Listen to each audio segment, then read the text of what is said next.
Honestly, yeah. I think Dr. Drayne's starting to accept himself. That's what this is all about, ain't it? Indeed, Samuel. There will always be room for self-improvement, of course. None of us are perfect, and none of us are irredeemable.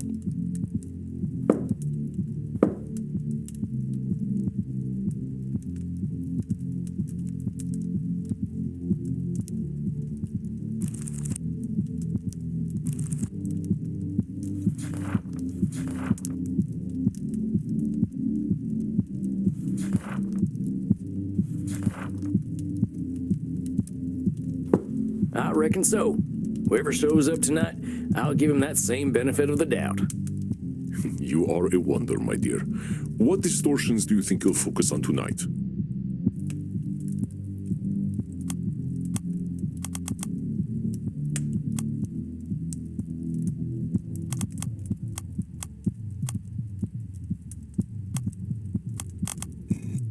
I think these are the ones that are likely to come up. They all do, one way or another. We are wildly irrational beings, my friend.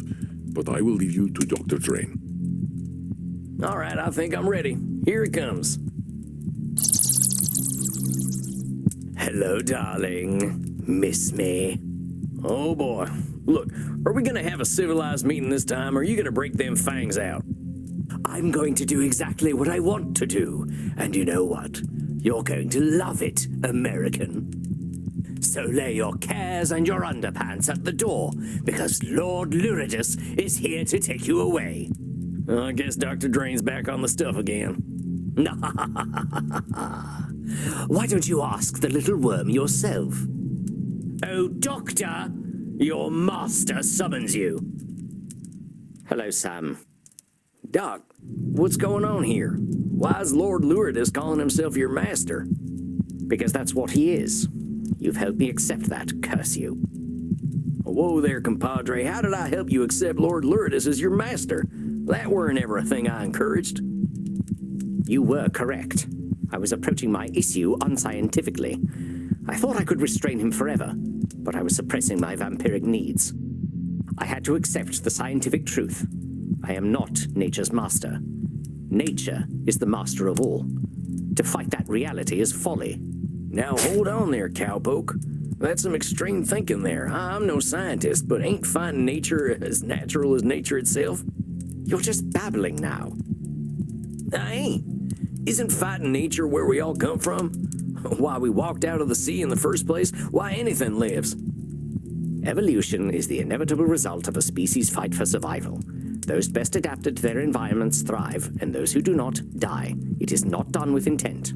Yeah, but them species are fighting nature, ain't they? And the fighting's what makes them what they are. A simplistic interpretation, though I suppose not inaccurate.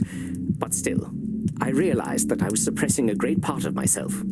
I did as you instructed, you know. I drank blood. Real blood. And it was incredible. I had forgotten how it was not just the taste that made one feel satisfied. It's the feeling of life that it infuses in the body. I felt strong, confident, above the petty worries and squabbles that come with mortality. I felt like a vampire, like the base creature that I truly am. What choice had I but to welcome the truth? I am a slave to my nature. So you see, I am his master. I always have been, and I always will be. Just as I told you, therapist. The same dark master lies within you. You know this, don't you? I can see him behind your eyes. Oh yes, you cannot hide him from me. You cannot hide the blood, the screaming, the power you felt when you stripped the life and dignity from those pathetic mortals. I know your thoughts, my leather-bound friend. I know what you crave. Lie back, and I will give it to you. You poor, pathetic creature. You cannot even accept my gifts, can you? You wear the American flag as your chastity cage. You know, I think I'll pick up one of those at the sex shop on the way home. I wouldn't want the dear doctor using my beloved equipment. You really think you can dominate him completely? Well, that's a control fallacy, amigo. Dr. Drayne tried to shut you out and couldn't. you can't shut him out either. I don't need to shut him out any longer, naive fool. He has accepted that I am his true nature, and that I will always know what is best for him. Look, put Dr. Drayne back on. I want to get his take on all this. But of course, talk to him all you like. He's a good boy now and knows what's best for him. Doc, what's going on here? This ain't you. You're maybe the most motivated fella I ever met. Lord Luridus ain't who you are. Don't you see, Sam? He is who I am. When I drank that real blood again, I knew it. I felt him. Every time I indulge, he will take over. Now hold on a minute there, Doc. It sounds a heck of a lot to me like you're giving up control to Lord Luridus. If you're doing that from the start, you're going to be proven right. You're 400 years old, compadre. I think you can handle that guy. Can I, though? Can any animal overcome its base, necessary instincts? It's just... I wish that Lord Luridus were not a natural outcome of my vampiric needs. It isn't fair. I have worked so hard to overcome our curse. Don't I deserve a better nature? Doc, I think you're an incredible fella. You're doing things with science that might change the world. Do you deserve better? Yeah, I think you do. But the idea that fair rewards and punishments are going to come to those who deserve them, well, you know that ain't true. You're always going to be disappointed if you're thinking that way. The universe ain't going to banish Lord Luridus, much as you'd like it to. I am well aware, and I am embarrassed to even wish such a thing in my dead heart. It is such a self-pitying thought, but no one cares for my self-pity, least of all Lord Luridus. I care, Doc. I just want to help you get to a place where you're feeling more empowered than to wait for fate to give out some rewards. Don't worry, Sam. The shame of being so unscientific is enough to keep me more honest. There is no need to dwell on this topic. Dang, that fella looks pretty down. What can I do? Partner, I gotta pass on a little cowboy wisdom here. And that is, a horse is a horse. Of course, of course. Good God. I think my brain just succumbed to age and rotted out of my head. If that is cowboy wisdom, I shudder to imagine what cowboy ignorance is. I'm serious. Tell me, Doc, what is a horse? Equus ferus caballus, an ungulate of the family Equidae. Herbivorous perissodactyls, they... No, I didn't say classify a horse. I asked what is a horse. What do you mean, what is a horse? I'm asking just that. Don't describe it, just tell me, what's a horse? What the hell are you saying? A horse is a horse. Of course. I'm sorry, when is the sunrise today? I think I should like to meet it. And what are you, Dr. Drayne? I'm a vampire. And a vampire is a vampire. Of course. So what would you tell a friend who's feeling bad about being a vampire? I would tell them that it is ridiculous to feel bad about what they are. Well, let's soften that up a little. I would tell them there is no reason to feel bad about what they are. So why don't you tell yourself that? You all right there, partner? Just give me a moment. Dr. Drayne, there is no reason to feel bad about what you are. Yee-haw! Now that's what I'm talking about. Please tell me you did not just yee-haw during my breakthrough.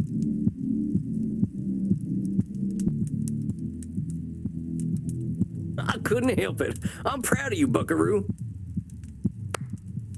Oh, yes. Dr. Drayne should be very proud of who he is. You forget, my little gun fetishist friend. I am Dr. Drayne. I am the truest part of him. And you have no idea what depravities I've been up to, what uncharted places I have explored with my tongue alone. And it's all Dr. Drayne's fault. He made me feral. All right, Dr. Drayne, I know you're in there. We gotta admit something. You're giving a little too much blame to Lord Luridus here. You can control this guy, but because you're blaming him, you're giving him a pass to be depraved. Oh, that's not why he gives me a pass, darling. It's because he loves depravity. The murderous little pervert can't wait for me to take over. I should be so proud of how filthy he is. You know why he loves it when I take over? Because it feels good. He knows that because he feels that delicious blood euphoria. It is because that is what he is meant to feel. No, you unfuckable wretch. Dr. Drayne should not be proud of me. I'm sick. I'm twisted. I am a filthy motherfucker. Or I would be, if she weren't long dead. Actually, I wonder where old Mama's buried. I get what you're trying to do. You're trying to get Dr. Drayne to feel bad by using them labels. How's he ever gonna come to terms with you if you're making yourself so gross to deal with? Oh, perhaps you're not as stupid as you look. That's exactly why I call myself those incredibly accurate names. That's why he fears me. That's why he will always be my slave. He cannot bear to be associated with me, and yet here I am. You know, he thinks his mother died of old age. But you know what I think? I think she died of shame, because she knew I was her real son all along. Oh, admit it. You know what Dr. Drayne is. No matter how great a scientist he may be, Dr. Drayne is a creature of pure shame. That is the essence of his being. That is what makes me so strong. I ain't gonna deny our man Dr. Drayne is feeling a lot of shame, but that don't define him. He's lots of things. He's dang smart, incredibly knowledgeable fella. He's pretty funny sometimes. Got that real British type of humor. And he's real determined. I ain't never seen anyone work toward a goal like him. He's a hell of a lot more than shame. Do you remember how I told you I didn't have a gag reflex? I believe I might have been wrong. Why, I believe you've inspired something in me. I can add a new sentiment to my feelings about your little doctor. Pity. Tisk, tisk, tisk. Such a shame. Now why must you deny the poor little worm? If he loves science as much as he pretends to, he knows that I am inevitable. He should give in to me. It ain't up to you to decide what Dr. Drayne should or shouldn't do. All them shoulds were the thing that made him lock you up in the first place. They're what made him afraid and ashamed, because he was always thinking about what he should be or do. Of course, they were his own creation, but he cannot help it. He knows in his heart that he should... Lord Luritus, did I give you permission to speak, my little worm? I don't need permission. I just wanted to tell you something. Oh, he wants to tell me something. Well, go ahead, darling. Tell me something. I shall remember it when I'm shagging a football fanatic in a dumpster. I accept you. What do you mean you accept me? You cannot accept me. I am your nightmare made flesh. I am the reflection in the mirror you cannot see. Nevertheless, I accept you. I accept your bloodlust. I accept your violence.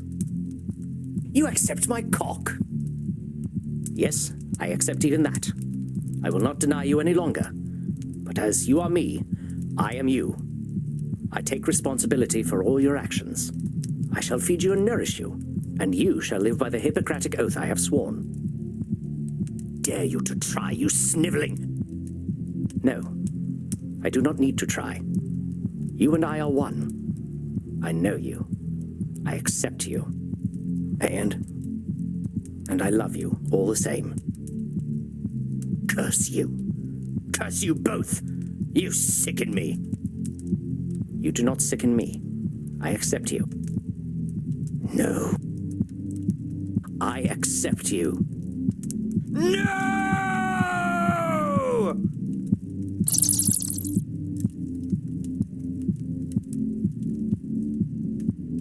Dr. Drayne, are you all right? Yes, Sam.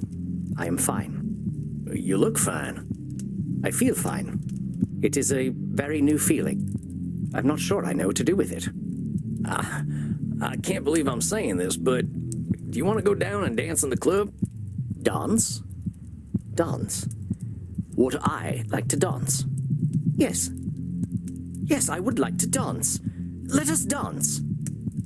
I was hoping you wouldn't say yes, but let's go, partner.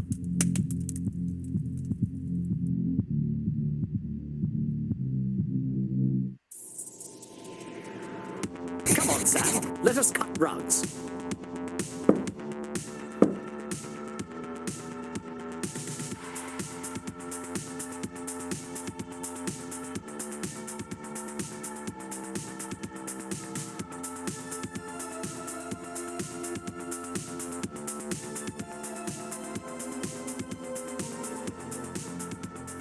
I ain't much of a dancer. Neither am I, but dancing is what I feel like doing. I guess we're dancing then. Now, what the hell am I looking at? Bert, you be nice.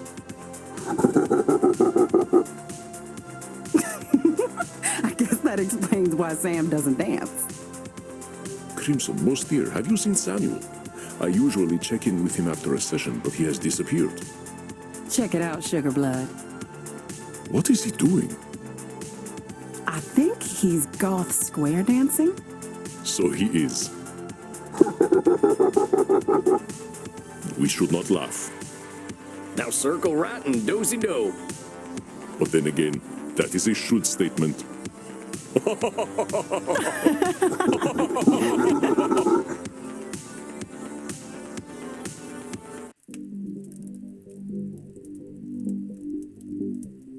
The master therapist once again enters his domain. Good evening, Samuel. Oh, come on, Andy. I'm just the right cowpoke in the right place at the right time. A cowpoke who has a habit of disqualifying the positive. It is ungracious to deny a compliment, my dear. You are an excellent therapist and an inspiring dancer. All right. That's enough of that. You are seeing Senora Deste tonight, yes? How do you feel about her progress? I don't know. That lady can really hold some grudges. I think she's starting to think about herself a little more, though. An ancient grudge is a difficult thing to forget. It can become a part of one's very identity. Vlad Tepes only became Dracula because he was obsessed with the Turks, remember? Yeah, I don't think the Senora's that far gone. Do you feel you are prepared for whatever distortions she might bring today? Well, let me think about that.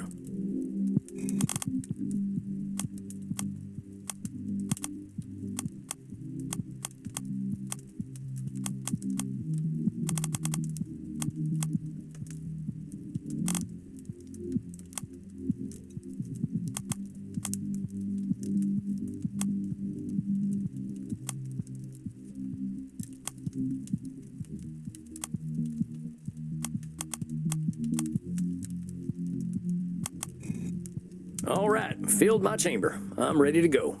I don't remember people being like this about crossbows.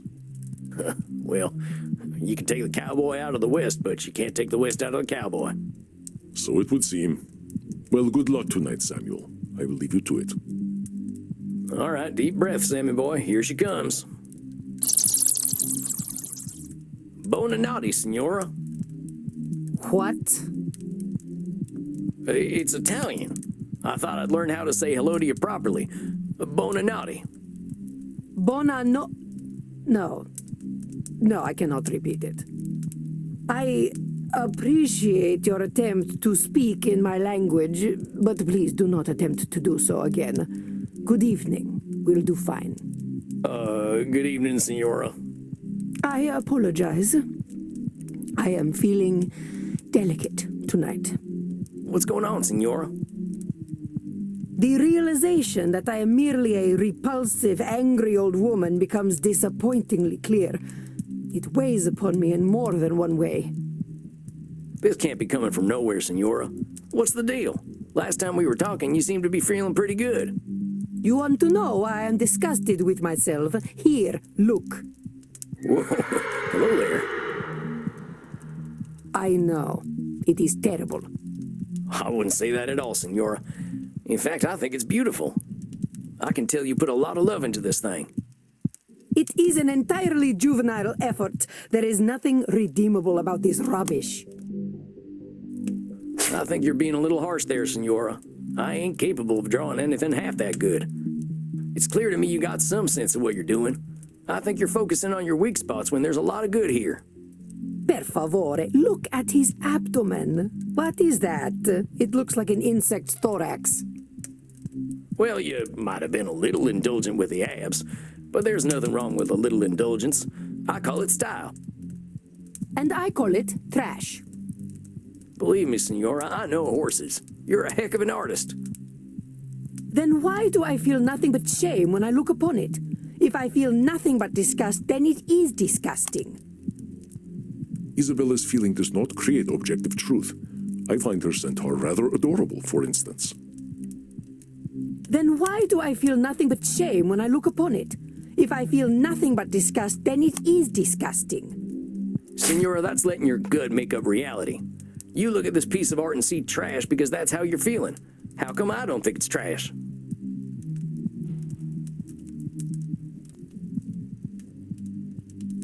Oh, dear Sam. I mean this in the kindest way I can, but you are an asino. I'm guessing that ain't a good thing. It is a donkey. Well, that don't seem too kind to me. My opinions don't count. In this case, no, because I am never wrong about art. I gotta challenge you on that, Senora. Saying you're always right about art? That can't be true. Art is always changing. I've seen some European art from before your time that was supposed to be perfect, and dang, that baby Jesus always looks about 50. And they had no sense of perspective. Barbarians. Don't judge your art based on how you alone feel. Feelings ain't reality, and someone else is always gonna have another opinion. You are indeed correct. But no one will see this insult to Chiron. Now, what the heck did you go and do that for, Senora? I did what one should do with garbage. It is better that the world never see such horrors. Senora, if you think there's nothing good about this piece, I think you need a vampire optometrist more than a vampire therapist. Yeah, maybe it ain't your idea of perfect, but heck, what is? If you want to see real horror, ask me to draw anything other than my gun. I mean, what are you really looking for here, Senora? You looking to bring this fella to life with your brush? You think if you don't produce something completely perfect, it's garbage? Yes. I apply the same standards to myself as I do to everyone else. Leonardo da Vinci once painted an illustration of my city of Mantua for me. It was beautiful. Leonardo had a mastery over art that modern mortals will never understand. But it was full of imperfections. The shape of one of the windows was wrong. The clouds looked slightly unnatural. I lit the painting on fire rather than let him embarrass himself. So why would I choose to embarrass myself? You lit a Leonardo da Vinci on fire? I lit rubbish on fire. Da Vinci painted it, but it was still rubbish. Dang, that fella must have been terrified of you. He was, though he had no reason to be. All he had to do was be better. It had nothing to do with me. Senora, this need for perfection you've got, it ain't doing good things for you.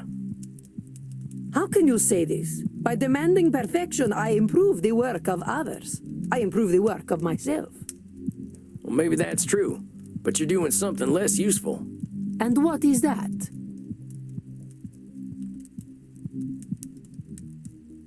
Senora, your standards are way too high. There ain't no way anyone can reach them. So you keep saying. But there is nothing wrong with setting a high standard. The problem is the low standards of others. It is shameful to not strive for greatness. I will not tolerate your setting low standards. You will not disgrace my presence with shallow thoughts. Am I understood? Yes, ma'am. No, wait, I meant to say... Senora, I gotta be honest here. You're terrifying everyone. You're terrifying your artists, your family, even yourself. Failure's a part of life. If imperfection's a mortal sin to you, ain't nobody gonna let you in on their imperfections.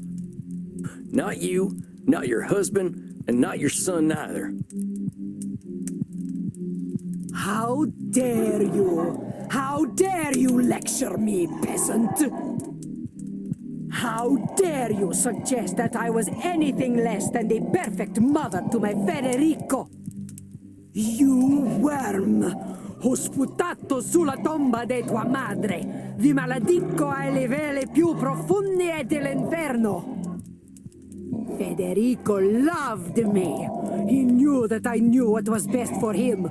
Pull out your cognitive distortions now and I will tear your head from your neck.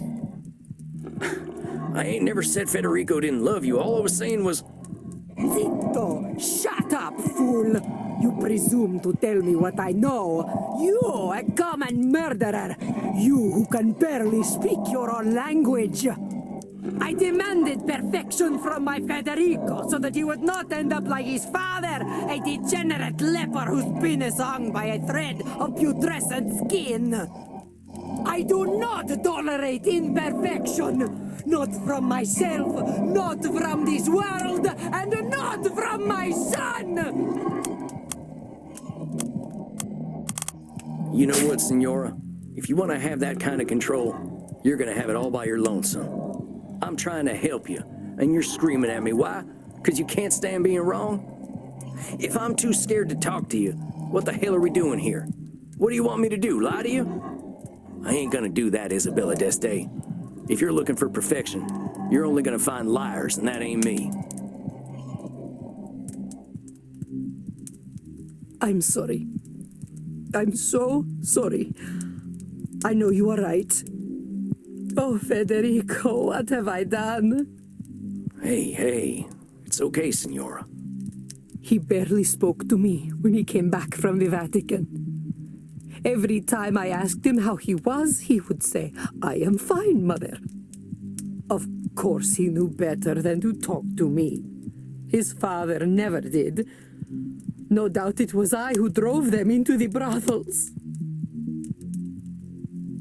Isabella is assuming her husband's decisions were entirely to do with her, but he was a human with his own mind, however flawed. Of course he knew better than to talk to me. His father never did. No doubt it was I who drove them into the brothels.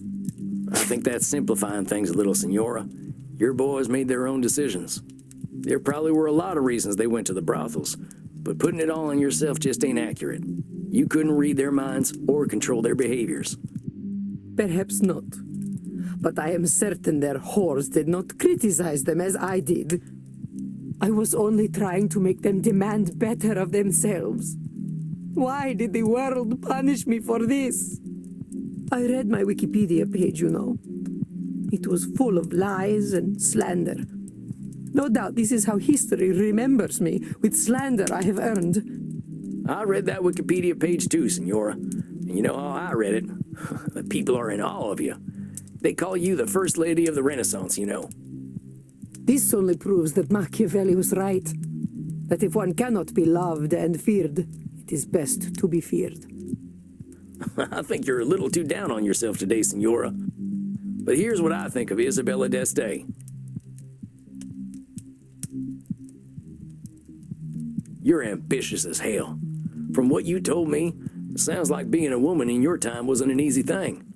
But you proved you were capable of anything, and people had to respect that. Hell, you even ran your own city. You're gutsier than any man I've ever known. I am not sure I like this gutsy word very much, but I suppose I did well for my time. Senora, you did well for any time, believe me. You are so dang smart, Senora. I don't think people these days get an education like yours, and you took it seriously. You know about art, music, philosophy, religion. Of course, I know much about physics, biology, and mathematics as well. Do not think me simply a woman of the arts. See what I mean? I'm only 200-some years old, and I think it's going to take me another 200 to know half the stuff you know. You should be proud, Senora. You know what? You come off as pretty harsh. I think we can agree on that. But you're a caring person. You want the best for the people you care about, no matter how hard it is on you. You literally gave your life to care for your family. No one has ever called me a caring person before. Am I wrong? Going through death for family seems like you care a lot. A little too much, perhaps. I ain't gonna disagree with you there. Pardon me for saying so, but I see why people were falling over themselves to paint you. You got grace and style such like I ain't never seen back home, not even at a fancy cotillion. Those ladies would probably kill to have your fashion sense. Well, thank you for saying so, Sam. It is gratifying to know that my eye for fashion is noted. I certainly know how to wear a hat. Well, that thing looks great on you. I doubt I could wear it half as well. That is certainly true. You have been so kind to me. Kinder than I have been to you. You deserve kindness, and you deserve to give yourself some kindness too. No one has ever spoken to me the way you do. I suppose I never allowed them to. Sam, I know I am old. I know I am difficult. But would you ever consider a woman such as I? Senora, I'm here to help you on your personal journey. Let's not complicate that. Of course. I am just being foolish. I am so used to people being afraid of me that, of course, I fall for the first person who is not. Senora, I think if you can learn to give people a little room, they're gonna adore you. What if they see me as weak if I am gentle? What if my bearing was the thing that earned me respect? I do not wish to be discarded and ignored like so many women of my time. Senora, I don't think anyone could discard and ignore you. You don't exactly fade into the background, you know. You're pulling back a little and letting people make their mistakes doesn't make you weak, and it definitely ain't gonna make them discard you. I'm a pretty gentle fella. You don't think I'm weak, do you?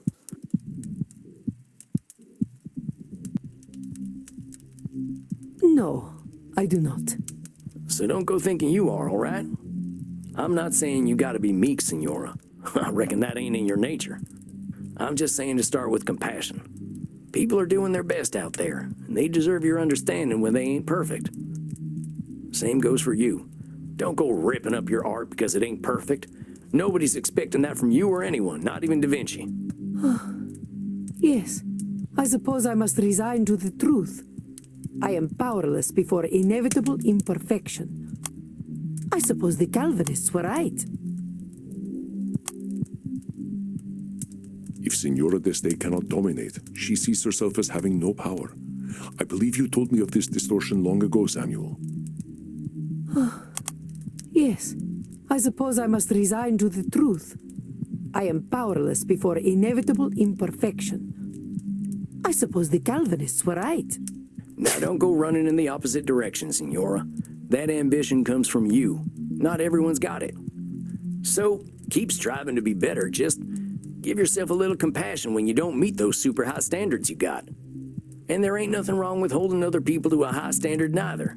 We ain't gonna be gods, but it's good to have ideals. I believe you are wiser than I, Sam Walls. It is most humbling. A slow horse who can still get his carrots is quicker than the ones who run past him. And then you say something like that, and I am no longer quite so humbled. Don't be humbled by me, Senora. I'm a simple man, just a more honest one these days. Look, let's remember what brought you in here in the first place. You saw that Space Wars movie and all its problems, right? I want to give you a challenge. I want you to find a piece of art to like. Anything. A painting, some music, a movie, heck, even a video game. And you enjoy that thing for what it is, not hate it for what it isn't. Video games are not art. Do you know that, Senora? I bet there's lots of video games with redeeming value. One of my clients plays a whole bunch of them. I do not think they are for me. Well, fair enough. Just find something, and we can talk about it next time. You can use the internet. I hear it's full of lists of things people like. Very well. I will do this then. Sam, thank you for being so kind to me. Well, I'll thank you to join me in being kind to you, okay, Senora? I'll see you in a few weeks. Yes. Well then. Goodbye, Sam. Until we meet again. Adios, Senora. Well, well. A confession of love from the First Lady of the Renaissance. Oh, shucks, she ain't in love with me. I know, I am teasing. But I am impressed, Samuel. You warmed her dead heart. It was touch and go there for a bit. I thought she really was gonna rip my head off. But you were not afraid, as she said. They make strong men in the American West. Tough living will do that to you, sure enough. Then let us relax. I hear you were dancing the other night. Oh, nuts. Do not be embarrassed, Samuel, but let us go downstairs. The night is still young and there's much to celebrate.